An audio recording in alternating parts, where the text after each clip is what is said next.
Very diverse, very exciting presentations. I'm looking to David. What's our production? We have 10 or 15 minutes to entertain some questions from the audience. So, and also I want to remind our webcast viewers that you are also invited to post some questions that we'll bring forward to the audience. So do we have anyone offhand from the audience here? Dr. Isham, are you coming up to the microphone? Okay.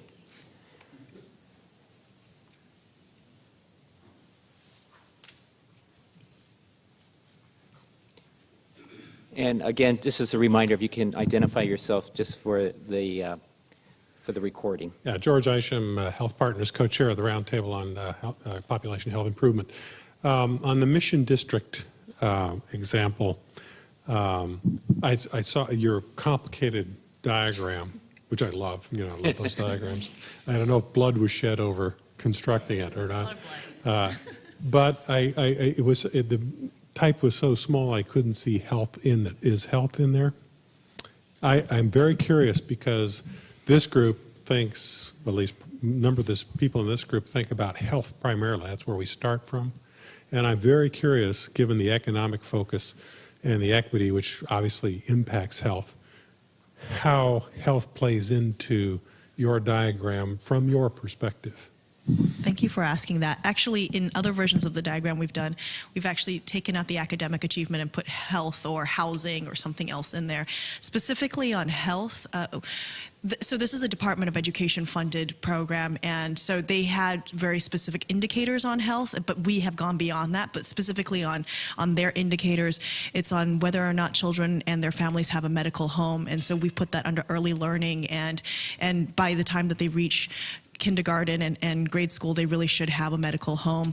Also around mental health and where they feel wellness. And so we've also got an initiative working with our partners on safety and mental health and school nurses. And then the last is and there are other indicators, but the last is nutrition, exercise, and whether or not children are eating at least 5 servings of vegetables a day, and whether or not they're exercising at least 60 minutes per day. So those are all very clear indicators of the work that we're doing, and so I should have said this, but it's a 5-year initiative. So over the next 5 years, the intent is to move those health indicators along with all the other indicators, so that we really do see changes in our families and children in the mission. Thank you. Over here, please. Good afternoon, Terry Allen, a member of the Population Health Roundtable. I have a question for Doran and one for Greg. One for Doran, tell us a little bit about when you talk about the expertise associated with community organizing. I think that I also think that it often is not done very well. And so maybe you could talk about pitfalls, mistakes that you've seen in folks looking to mobilize out there, and things you need to think about when you begin the work. And you said there's a network of lots of people out there if you're willing to see. And I think that was also a very important comment. Maybe you could elaborate on.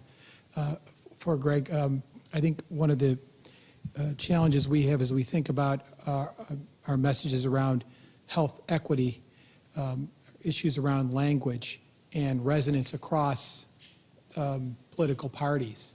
And I think often we're not, we talk about this issue of discussing equal opportunity or fairness versus equity and implications of the word equity. You've talked about marriage inequality, and you're using that in a context that's been very effective.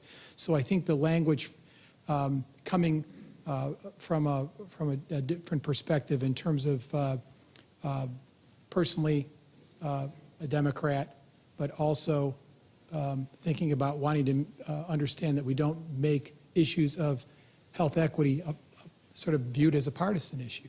So that's sort of two pieces I think that I think are both very important. Yeah, I'll start, sure. In terms of so your question was really one about messaging and ways that I guess let's make it particular to this discussion today, right? How people in the health field can successfully communicate their message to Republicans, and yeah, when you're talking about things like health equity, for whatever reason, I don't know, at least to me, maybe I'm just showing my partisan side. Yeah, it does kind of like smack of like something that comes from the progressive dictionary, right? Republicans are very fond of it's all about the power of the individual as opposed to giving away power to government. It's not so much about equity as it is equal access. Things that are more that's more concrete in terms of being able to discuss these things. And certainly, when the only time I tend to invoke the word equality is when we're talking about the Constitution and all people created equal and equal protection, et cetera. So in terms of the health argument, I think framing, and it's funny how it probably parallels in many respects the language that's working in the marriage equality movement right now. So it should be my 2 cents, framed in terms of equal access, empowering the individuals, and also freedom.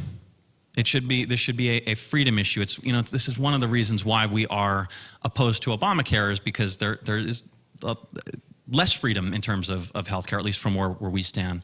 And so without getting too buzzwordy about those things, those are words that resonate across the board with Republicans. And being able to, don't try to, my only advice on the backside of this would be, don't try to like retrofit terminology and just, go through and do find and replace on Microsoft Word in your documents in order to, create the dossier for Republicans and expect them to entirely get on board.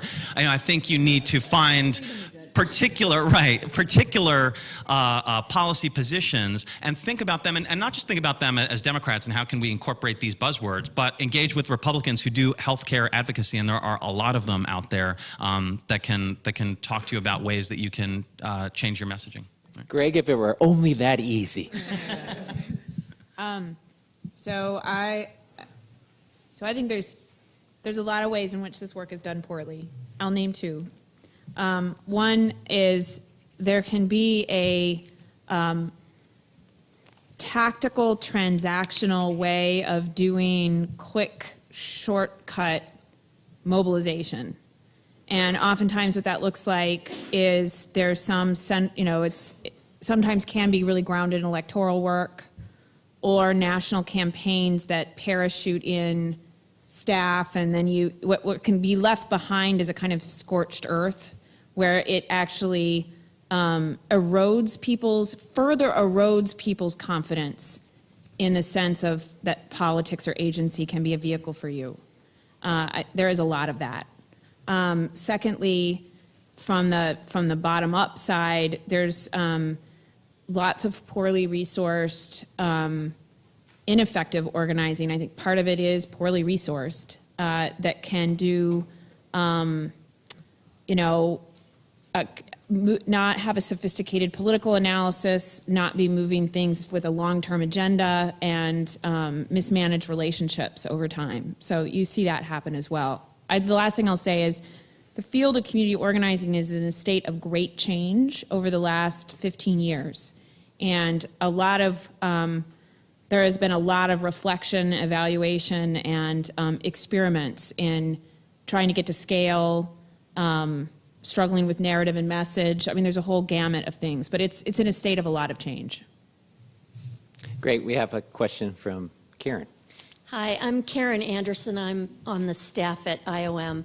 And I think I'm directing this question primarily at Gregory and Doran, because your organizations seem to be doing movement work within a movement, sort of. Gregory, you're promoting LGBT issues within the Republican Party. Doran, you're promoting social justice issues within the religious Faith community. Thank you. Yeah. And I would like to hear a little bit more about the challenges of working as a movement within a movement. You want to go first this time? Okay. That's an interesting question. I think they're actually very different. I think the idea of building something within established political party apparatus is a different set of challenges than building something within the context of quote-unquote the faith community. And the reason I say there's a faith community is actually not an organization. So it's not a monolith. It is a set of interconnected institutions, and some of which are connected, some of which are not. So I would say that the challenges that we face in our work, there are many, two I could name. One is, no matter what happens inside particular faith communities, everybody is painted kind of with the struggle that's unfolded around religion in America and politics, period. So you are always going up against people's boxes of what they think the faith community means or doesn't mean. It has been polarized and is seen through a partisan lens. So a lot of our work is about deconstructing some of those kind of categories and compartments that people have in their minds, and helping people and congregations and community of faith reimagine that they can define their own voice and their own role, and can contest in the public arena for what it means to be a person of faith in America. Easy answer. My biggest challenge is constantly having to answer the question, why are you a Republican?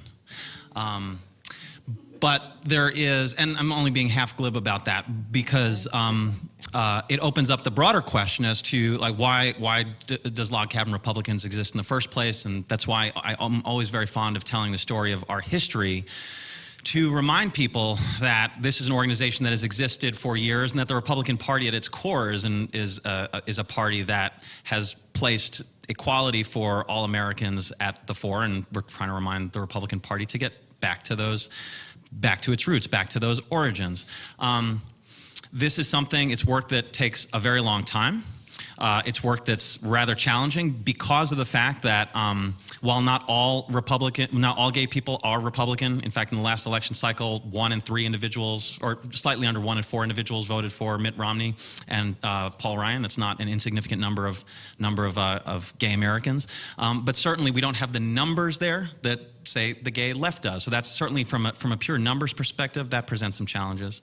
But where's the silver lining? I think that one of the challenges for me was also being able to take satisfaction in incremental change.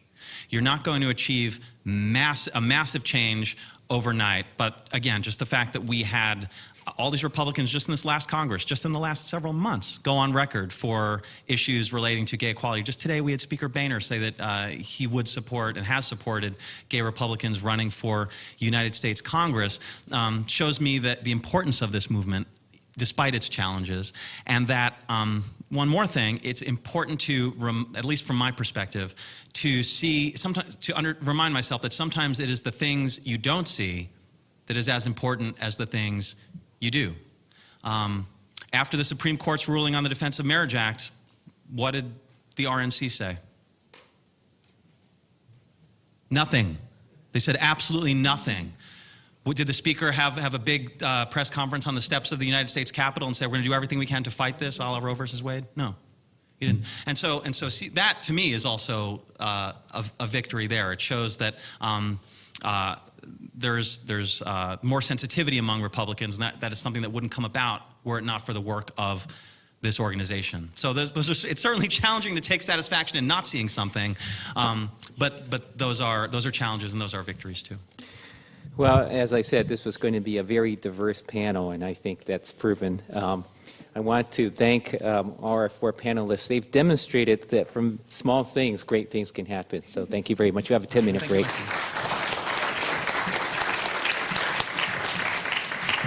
I know there were 2 people still with questions and comments, and knowing the people, I would have loved to hear them, but there'll be chances later. So we're going to take a 15-minute break.